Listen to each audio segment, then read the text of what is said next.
Si vous utilisez régulièrement WordPress, bien on va voir qu'il y a pas mal de raccourcis quand même qui font gagner énormément de temps et on n'y pense pas forcément.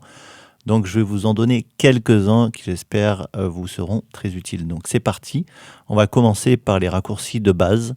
Donc par exemple, voilà, commande C, je pense que ça tout le monde le connaît. Si vous êtes sur PC, vous remplacez commande par contrôle. Commande C, commande V, donc vous faites un copier-coller. Donc ça, il n'y a pas de souci. Si ici, je fais un commande X, je vais enlever ce texte pour pouvoir faire commande V et le mettre ailleurs. Donc ça, c'est assez classique, mais on n'y pense pas forcément quand on est sur WordPress. Donc là, je fais des commandes Z, comme vous pouvez le voir. C'est un autre raccourci qui fonctionne bien pour revenir en arrière sur ce qu'on a fait. D'autres raccourcis assez sympas, toujours pour éditer du texte. Donc commande I va permettre tout simplement de mettre votre texte en italique.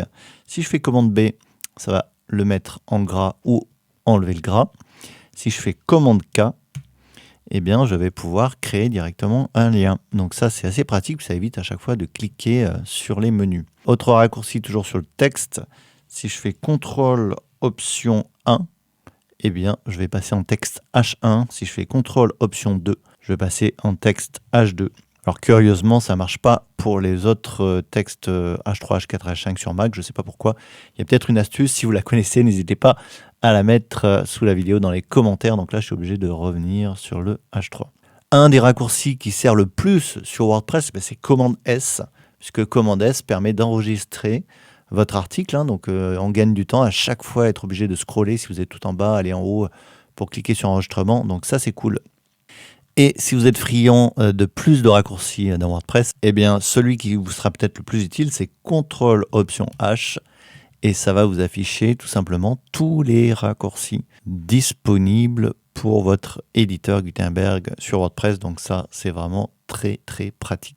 Dernier raccourci, si vous touchez régulièrement au code, pour passer de l'éditeur visuel à l'éditeur de code, eh bien vous faites Option Command Shift M et vous êtes directement dans le code.